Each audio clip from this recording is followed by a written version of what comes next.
নমস্কার, আমি ডক্টর চিন্ময় আনন্দনাথ। আজকে আমি আলোচনা করব বিভিন্ন রকমের হাড়ের ব্যথা বা অস্টিওআর্থ্রাইটিস বা অস্টিওপোরোসিসের ব্যথা নিয়ে।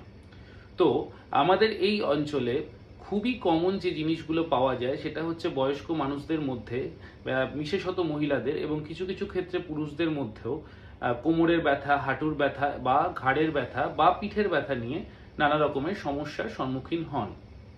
তো এই ধরনের পেশেন্টরা অনেক সময় আমাদের কাছে যখন আসে তাদের অলরেডি অনেক অ্যাডভান্স স্টেজে থাকে এবং এই পেশেন্টগুলোকে অনেক সময়ই হচ্ছে নি রিপ্লেসমেন্ট বা স্পাইনাল সার্জারি বা অন্যান্য যে সমস্ত অর্থোপেডিক সার্জারি রয়েছে অস্টিওপোরোসিস বা অস্টিওআর্থ্রাইটিসের জন্য, সেই সমস্ত সার্জারির মাধ্যমে কিন্তু উপশম দেওয়া হয়।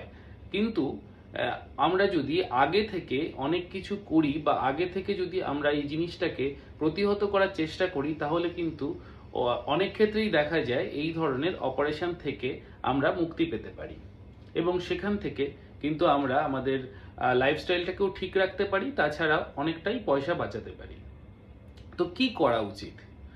এই অস্টিওআর্থ্রাইটিস বা অস্টিওপোরোসিস কিন্তু অনেক কম বয়স থেকেই ছোট ছোট সিমটম দিতে শুরু করে, যেই সিমটমগুলো আমরা অ্যাভয়েড করে যাই বা টুকটাক ব্যথার পেইন কিলার খেয়ে আমরা কাটিয়ে দিই এবং সাময়িক রিলিফ পাওয়ার পরে আমরা মনে করি যে রোগটা সেরে গেছে।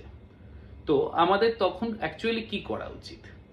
অস্টিওআর্থ্রাইটিস বা অস্টিওপোরোসিস বিভিন্ন রকম কারণের জন্য হয়।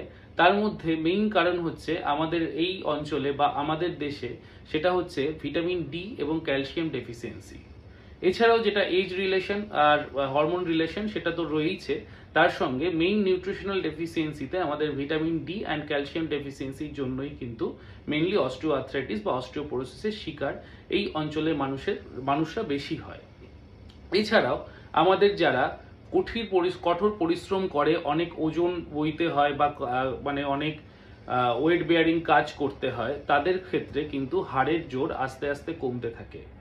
তো আমরা যখন কোনো ভারী কাজ করব বা ভারী জিনিসপত্র বহন করতে হবে অনেক দিন ধরে, তাদেরকে কিন্তু অতি অবশ্যই একটা রেগুলার চেক আপের মাধ্যমে দেখা উচিত যে তার হাড়ের হেলথ কেমন আছে।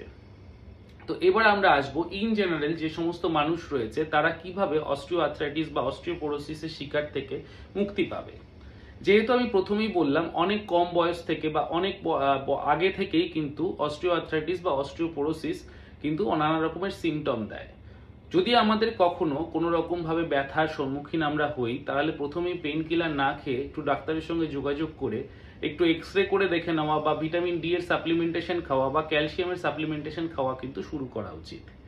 এছাড়াও যদি কোনো সিমটম নাও থাকে তাহলে ফিমেল পেশেন্টদের আফটার 35 বা আফটার 30 কিছু ক্যালসিয়াম সাপ্লিমেন্টেশন বা ক্যালসিয়াম ফুড ইনটেক করা বা ভিটামিন ডি ইনটেক করা শুরু করা উচিত। এছাড়াও আমাদের দেশে কিন্তু ভিটামিন ডি ডেফিসিয়েন্সিটা খুব বড় মাত্রায় পাওয়া যায় এবং আমাদের ভিটামিন ডি ডেফিসিয়েন্সি হওয়ার মূল কারণ হচ্ছে আমরা কিন্তু সানলাইটের এক্সপোজারে খুব কম যাই। ভিটামিন ডি এর মেইন সোর্স হচ্ছে সানলাইট। ভিটামিন ডি নিয়ে একটা অন্য ভিডিও আমার আছে, আপনারা যদি চান ওই ভিডিওটা দেখতে পারেন। ভিটামিন ডি ডেফিসিয়েন্সি যে কতটা মারাত্মক হতে পারে সেটা আমি ওই ভিডিওতে আলোচনা করেছি। এবার আমি আসছি যে অস্টিওপোরোসিস থেকে বাঁচার জন্য তাহলে আমরা কি করব। এক, ভিটামিন ডি সাপ্লিমেন্টেশন, সেটা হচ্ছে গিয়ে ওয়ান্স উইকলি ডোজে প্রথমে কিছুদিন খাওয়ার পরে ওয়ান্স মান্থলি ডোজে কিন্তু লাইফ লং খাওয়া উচিত। আর ক্যালসিয়াম সাপ্লিমেন্টেশন শুধুমাত্র মহিলারাই আফটার 35 নেওয়া শুরু করতে পারেন এবং ক্যালসিয়াম সাপ্লিমেন্টেশনে বলে রাখি 1 বছর কি 2 বছর খাওয়ার পর আপনারা কিন্তু কিছুদিন হোল্ড করুন ক্যালসিয়াম সাপ্লিমেন্টেশন, বা ক্যালসিয়াম এক্সেস হচ্ছে কিনা আপনার বডিতে সেই জন্য একটু ডাক্তারে কনসাল্ট করে নিন। যদি রেগুলার ক্যালসিয়াম সাপ্লিমেন্টেশন বা ভিটামিন ডি আপনি ঠিকঠাক করে সেবন করেন তাহলে কিন্তু অনেক ক্ষেত্রেই দেখা যেতে পারে যে আপনারা বয়সকালে বা আপনার যখন আফটার 45-50 এজ হবে তখন কিন্তু অস্টিওপোরোসিস বা অস্টিওআর্থ্রাইটিস আপনারা অনেকটাই প্রতিহত করতে পারবেন বা আপনাদের কিন্তু কোনো রকম বড় অপারেশনে যেতে নাও হতে পারে। সুতরাং আপনাদের বোন হেলথ কেমন আছে অবশ্যই অবশ্যই সেটার দিকে খেয়াল রাখুন। আপনার বয়স যদি অলরেডি 30+ ক্রস করে বা আফটার 35 আপনার কিন্তু একবার বিএমডি বা বোন মিনারেল ডেন্সিটি টেস্ট করে নেওয়া উচিত এবং ডাক্তারের পরামর্শ অনুযায়ী ক্যালসিয়াম বা ভিটামিন ডি সাপ্লিমেন্টেশন নেওয়া উচিত। তাহলেই কিন্তু আপনারা ভবিষ্যতে অস্টিওআর্থ্রাইটিস থেকে বাঁচতে পারবেন।